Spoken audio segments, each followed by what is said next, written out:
அசோக் தன்னுடைய சின்ன ரெஸ்டாரண்ட்ல உட்காந்துக்கிட்டு பணத்தை எண்ணிக்கிட்டு இருந்தாரு. அப்பதான் அவருடைய பிசினஸ் பார்ட்னர் ராஜேஷ் அவர்கிட்ட வந்து என்ன சொன்னார்னா, அட வா அசோக், இந்த வருஷம் நம்மளோட மேகி பிஸ்னஸில் நிறைய லாபம் வந்திருக்கு.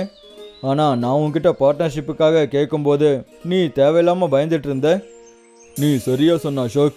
அப்போ எனக்கு என்ன தோணுச்சுன்னா இந்த பிஸ்னஸ் நடக்காதுன்னு நினச்சேன்.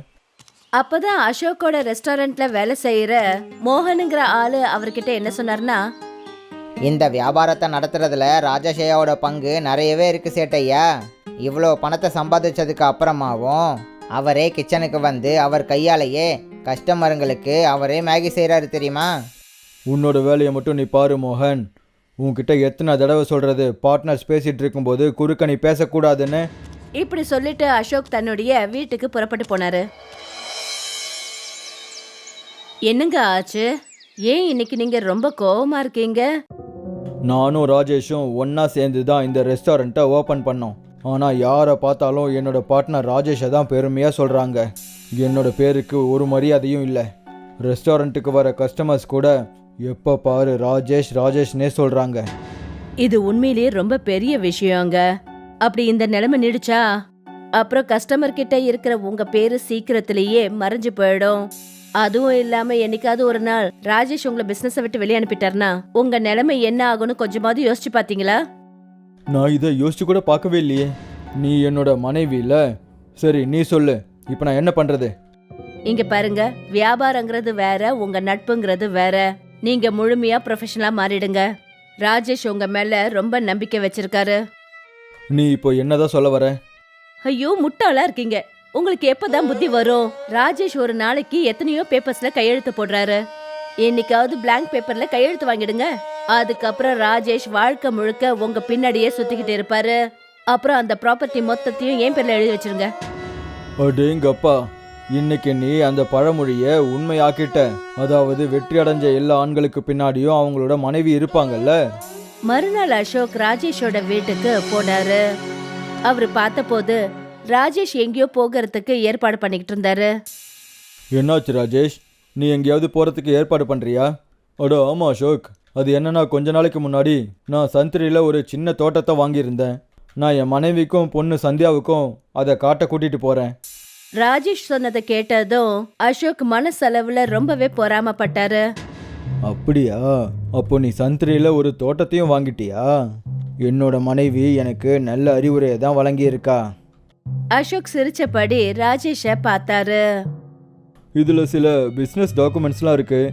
இதில் நீ சிக்னேச்சர் போட வேண்டியது ரொம்ப அவசியம். ஒரு தடவை இதை படியேன். என்ன இப்படியெல்லாம் பேசுகிற நண்பா? நம்பிக்கைன்றது முக்கியமான விஷயம். நீ இது வரைக்கும் என்கிட்ட என்னென்ன பேப்பரில் சைன் கேட்டிருக்கியோ அதை நான் எப்போவாவது படிச்சிருக்கேனா? இப்போ மட்டும் ஏன் படிக்கணும்? நான் சைன் பண்ணுறேன். இப்படி சொல்லிட்டு ராஜேஷ் எல்லா பேப்பர்ஸ்லயும் சைன் போட்டுட்டாரு. அசோக் ரொம்ப சந்தோஷத்தோட அந்த இடத்த விட்டு போனாரு. ராஜேஷ் தன்னுடைய குடும்பத்தை ஆரஞ்சு தோட்டத்தை காட்டினதுக்கு அப்புறமா தன்னோட கார்ல வீட்டுக்கு திரும்பி வந்துட்டு இருந்தாரு. அப்பதான் அவரு பார்த்தாரு, ரோட்ல ஒருத்தர் அடிப்பட்ட நிலைமையில ரொம்ப துடிச்சிட்டு இருந்தாரு. அப்புறம் 10 வயசு பையன் பக்கத்துல நின்று பயங்கரமா அழுதுட்டு இருந்தான். ராஜேஷ் உடனே காரை விட்டு கீழே இறங்கி அந்த குழந்தைகிட்ட என்ன சொன்னார்னா, என்னாச்சுப்பா? யார் இது? இவருக்கு எப்படி காயம் ஏற்பட்டுச்சு? இவரு என்னுடைய அப்பா. நாங்க 2 பேரும் ரோட கிராஸ் பண்ண போது ஒரு கார் வேகமா வந்து எங்க அப்பா மேல மோதிட்டு போயிடுச்சு. நீ கவலைப்படாதப்பா, நான் இப்போவே இவரை ஹாஸ்பிட்டல் கூட்டிகிட்டு போகிறேன். நீங்க ரொம்ப நல்ல மனிதரா இருக்கீங்க. ஏன்னா இந்த பக்கம் நிறைய பேர் போனாங்க. நான் உங்க எல்லார்கிட்டயும் உதவி கேட்டேன், ஆனா யாருமே எனக்கு உதவி பண்ணல. ராஜேஷ் அந்த மனிதரை ஹாஸ்பிட்டலுக்கு கூட்டிட்டு போனாரு. டாக்டர் அடிபட்ட அந்த ஆளை பார்த்துட்டு ராஜேஷ் கிட்ட என்ன சொன்னாருன்னா, ஐ எம் சாரி சார், இவர் இப்போ இந்த உலகத்திலேயே இல்லை. அதை கேட்டதும் அந்த குழந்தை தேம்பி தேம்பி அழ ஆரம்பிச்சது. ராஜேஷ் அந்த மனிதருக்கு இறுதி சடங்க செஞ்சாரு. அப்புறம் அந்த குழந்தைய தன்னோட வீட்டுக்கு கூட்டிட்டு வந்தாரு. அந்த குழந்தை அழுத பார்த்துட்டு ராஜேஷோட பொண்ணு சந்தியா என்ன சொன்னான்னா, உன்னோட பேர் என்னப்பா? என்னோட பேரு அங்குஷ். நீ கவலைப்படாத அங்குஷ், இன்னையிலிருந்து நானே உன்னை பத்திரமா வளர்க்குறேன். நீ என்னையே உன்னோட அப்பாவா நினச்சிக்கோ. மறுநாள் ராஜேஷ் தன்னுடைய ரெஸ்டாரண்ட்டுக்கு போனாரு. ஆனா ரெஸ்டாரண்டோட போர்டை பார்த்துட்டு ராஜேஷ் ரொம்பவே அதிர்ந்து போயிட்டாரு. இந்த போர்டுல இருந்து என்னோட பேரையே காணுமே. இப்படி சொல்லிட்டு ராஜேஷ் நேரா அந்த ரெஸ்டாரண்ட் உள்ள போனாரு. அங்க அசோக் கிட்ட போய் என்ன சொன்னாருன்னா, அசோக், போர்டில் இருந்து என்னோட பேர் ஏன் எடுத்த? இந்த போர்டில் இருந்து மட்டும் இல்லை ராஜேஷ், இந்த ரெஸ்டாரண்ட்ல இருந்தும் உன்னோட வீட்டில இருந்தும் கூட உன்னோட பேரெல்லாம் எடுத்தாச்சு. நீ என்னதான் சொல்ல வர? அதாவது நீ நேற்று ஒரு பேப்பரில் சைன் பண்ணல, நான் உன்னோட பேங்க் பேலன்ஸ், உன்னோட வீடு, அப்புறம் இந்த ரெஸ்டாரண்ட் என்னோட பேரில் மாற்றிக்கிட்டேன். இப்போ நீ தெருவில் இருக்கிற பிச்சைக்காரன். இது எனக்கு பெரிய துரோகம். நான் உன் மேலே எவ்வளோ நம்பிக்கை வச்சுருந்தேன். நான் இப்போ இப்படி பண்ணுறது என்னோட கட்டாயம். நாம் 2 பேரும் சேர்ந்து தான் நம்ம பிஸ்னஸை ஆரம்பித்தோம். ஆனால் எப்போ உனக்கு மட்டும்தான் பேர் கிடைக்குது. அதனால தான் நான் உன் பேரை எல்லா இடத்துல இருந்தும் எடுத்துட்டேன். இப்போ நீ இங்கேருந்து வெளியே போகலாம். ராஜேஷ் ரொம்ப வேதனையோட தன்னோட வீட்டுக்கு திரும்பி வந்தாரு. ஆனா வீட்ல போலீஸ பார்த்துட்டு அவர் ரொம்ப அதிர்ச்சி ஆயிட்டாரு. என்னாச்சு? எதுக்காக வீட்டுக்கு போலீஸ் வந்திருக்கு? சார், உங்கள் வீடு மிஸ்டர் அசோக் பாபு பேரில் மாறிடுச்சு. இப்போ நீங்கள் இந்த வீட்டில் இருக்கக்கூடாது. அப்புறம் இந்த வீட்டில் இருக்கிற எந்த ஒரு பொருளையும் நீங்கள் எடுத்துட்டும் போகக்கூடாது. ப்ளீஸ் எங்களுக்கு கோஆப்ரேட் பண்ணுங்கள். இல்லைன்னா நாங்கள் உங்களை அடித்து இந்த வீட்டில் இருந்து வெளியே அனுப்ப வேண்டியிருக்கும். ராஜேஷ் தன்னுடைய மனைவி ருச்சி, அப்புறம் பொண்ணு சந்தியா, அப்புறம் அங்குஷை கூட்டிக்கிட்டு வீட்டை விட்டு வெளியே வந்தாரு. அப்பதான் பயங்கரமா மழை பெய்ய ஆரம்பிச்சது. இப்ப நாம என்னங்க பண்றது? உங்களோட பார்ட்னர் இந்த அளவுக்கு உங்களை ஏமாத்திட்டாரு. எல்லாம் இந்த அங்குஷோட துரதிருஷ்டம் தான். நீங்களே பாருங்கப்பா, நேத்து தான் இந்த பையன் நம்ம வீட்டுக்கு வந்தான். ஆனா நம்ம நடுத்தெருவுக்கு வந்துட்டோம். அப்படியெல்லாம் சொல்லாத சந்தியா. இதில் பாவம் அங்குஷோட தப்பு எதுவும் இல்லை. என்னோட பார்ட்னர் தான் என்னை நல்லா ஏமாத்திட்டான். ராஜேஷ் அவரோட குடும்பத்தை தன்னுடைய தோட்டத்துக்கு கூட்டிட்டு போனாரு. அவங்க எல்லாரும் ராத்திரி முழுக்க அந்த ஆரஞ்சு தோட்டத்துல மழையில நனைஞ்சுக்கிட்டு இருந்தாங்க. காலையில ராஜேஷோட மனைவி ருச்சி ராஜேஷ் கிட்ட என்ன சொன்னாங்கன்னா, இப்ப நம்ம என்னங்க பண்றது? நேத்து ராத்திரில இருந்து நாம எல்லாரும் பட்னியா இருக்கோம். இப்போ உங்களுக்கு உங்க பிசினஸும் இல்ல. என்னோட பாக்கெட்டில் ஒரு பைசா கூட இல்லை ருச்சி. நாம் இந்த ஆரஞ்சையே சாப்பிட்டு நம்ம வயிறை நிரப்பிக்கலாம். இப்படி சொல்லிட்டு ராஜேஷ் மரத்துல இருந்து ஒரு ஆரஞ்ச பறிச்சாரு. ஆனா அவரு அந்த ஆரஞ்ச உரிச்ச உடனே அது உள்ள இருந்த காட்சியை பார்த்துட்டு அவர் ஆச்சரியத்துல அப்படியே உறைஞ்சு போயிட்டாரு. அந்த ஆரஞ்சுக்குள்ள சுட சுட மேகி இருந்தது. என்னப்பா இது அதிசயம்? ஆரஞ்சுக்குள்ள மேகியா? இது உண்மையிலேயே அதிசயம். அப்பதான் ராஜேஷ் பார்த்தாரு, எந்த ஆரஞ்சு அவர் அங்கிருந்து பறிச்சாரோ அது மறுபடியும் அதே இடத்துல வளர்ந்திருந்தது. ராஜேஷ் சிரிச்சுக்கிட்டே தன்னுடைய குடும்பத்தாரை பார்த்து என்ன சொன்னாருன்னா, இது எப்படி நடக்குதுன்னு எனக்கு எதுவும் புரியல. இதை பற்றி நாம் அப்புறமா தெரிஞ்சுக்கலாம். ஆனால் இதிலிருந்து வர மேகியோட வாசனையே சொல்லுது, இது கண்டிப்பாக நல்ல விலைக்கு தான் விற்கும். ஆனா என்னங்க, நம்ம கிட்ட இப்ப எந்த இடமும் கிடையாது. தைரியத்தை இழக்காத. நம்மளோட இந்த தோட்டம் ஹைவேஸ்க்கு பக்கத்தில் இருக்கு. நாம் இங்கேயே சின்னதாக மரத்திலேயே ஒரு ரெஸ்டாரண்ட் உருவாக்கலாம். அப்புறம் ஆரஞ்சு மேகியை விற்கலாம். ராஜேஷும் அவருடைய குடும்பமும் காட்டுல இருந்து மரங்களை வெட்டி கொண்டு வந்தாங்க. அப்புறம் கஷ்டப்பட்டு அந்த மரங்களை வச்சு ஒரு அழகான ரெஸ்டாரண்ட்டை கட்ட ஆரம்பிச்சாங்க. கொஞ்ச நாள் கஷ்டப்பட்டதுக்கு அப்புறமா அங்க எல்லா வசதிகளும் கொண்ட ஒரு அழகான ரெஸ்டாரண்ட் கட்டி தயாராயிடுச்சு. ராஜேஷ் அந்த ஆரஞ்சை வெட்டி அந்த இடத்துல உட்கார்ந்துருந்தாரு. அப்பதான் அங்க ஒரு லக்ஸுரியான கார் வந்து நின்னது. உங்களோட பேர் ராஜேஷ் தானே? உங்கள் கையால் செய்கிற மேகி ரொம்ப தூரம் வரைக்கும் ஃபேமஸ் ஆனது. ஆனால் இப்போ நான் இதில் பார்க்குற இந்த மேகி ரொம்பவே அற்புதமாக இருக்குது. நீங்கள் ஒரு தடவை இதை சாப்பிட்டீங்கன்னா எப்பவும் சாப்பிட்டுட்டே இருப்பீங்க. இது ஆரஞ்சு மேகி. அப்புறம் ஒரு ஆரஞ்சு மேகியோட விலை என்ன? இது விலை மதிப்பற்றது சார்.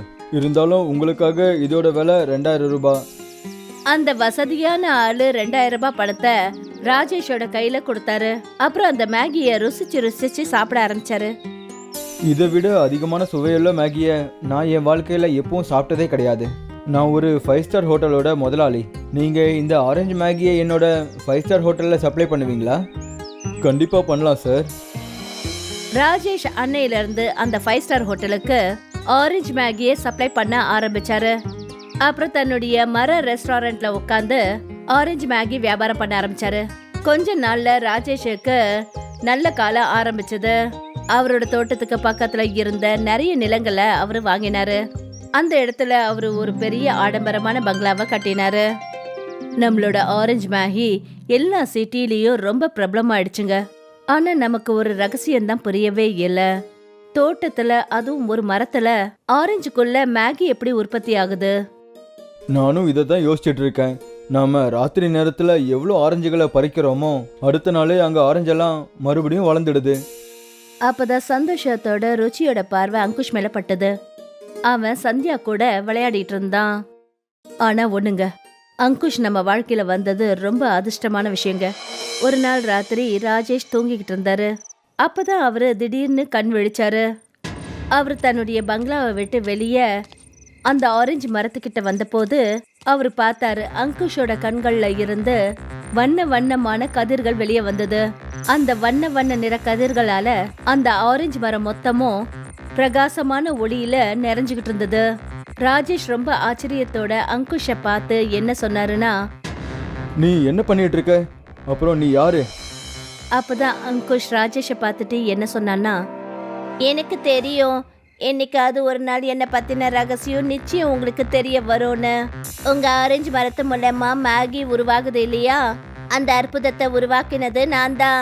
உண்மையை சொல்லப்போனா நானும் என் அப்பாவும் இந்த பூமியை சேர்ந்தவங்க இல்ல, நாங்க வேற ஒரு கிரகத்தை சேர்ந்தவங்க.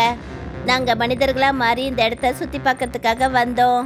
ஆனா என்னுடைய அப்பா ஆக்சிடென்ட்ல சத்து போயிட்டாரு. உங்களுக்குள்ள ஒரு நல்ல மனித தன்மை இருந்தது, அதனால தான் நான் உங்களுக்கு உதவி செஞ்சேன். இப்ப நான் போக வேண்டிய நேரம் வந்துடுச்சு. ஆனா உங்களுடைய இந்த மாயா ஆரஞ்சு மரத்து மூலமா மேகி எப்பவும் உருவாக்கிட்டே இருக்கும்.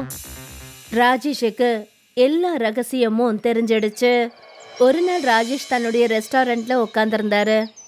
அப்பதான் அவருடைய நண்பர் அசோக் அழுதுகிட்டே வந்து என்ன சொன்னாருன்னா, என்ன மன்னிச்சிடு நண்பா, என் மனைவியோட பேச்சை கேட்டுக்கிட்டு நான் உன்னோட எல்லா சொத்தையும் அவளோட பேரில் மாற்றி வச்சேன். அந்த மனைவி எனக்கு விவாகரத்து கொடுத்துட்டு போயிட்டா. அப்புறம் என்னோட எல்லா ப்ராப்பர்ட்டியையும் அவள் பறிச்சிட்டு போயிட்டா. நான் இப்போது ரொம்பவே கஷ்டத்தில் இருக்கேன். நீ செஞ்சதுக்கான தண்டனை உனக்கு கிடைச்சிடுச்சு அசோக். ஆனால் நான் உன்ன மாதிரி கிடையாது. நீ என்னோட நண்பன், அதனால் நான் உனக்கு கண்டிப்பாக வேலை கொடுப்பேன். ஆனால் நான் இப்போ உன்னை என்னோட பார்ட்னராக ஆக்கிக்க மாட்டேன். நீ என்னோட ரெஸ்டாரண்ட்டில் இப்போது வெயிட்டர் வேலை பார்க்கலாம். ஏன்னா நீ வெயிட்டராக இருக்க தான் தகுதியானவன், பார்ட்னருக்கு உனக்கு தகுதி கிடையாது. ராஜேஷ் சொன்னதை கேட்டுட்டு அசோக்குக்கு தான் செஞ்ச தவறுக்கான தண்டனை கிடைச்சது. அப்புறம் ராஜேஷோட ஆரஞ்சு மேகி இந்த உலகம் முழுக்க பிரபலமாயிடுச்சு.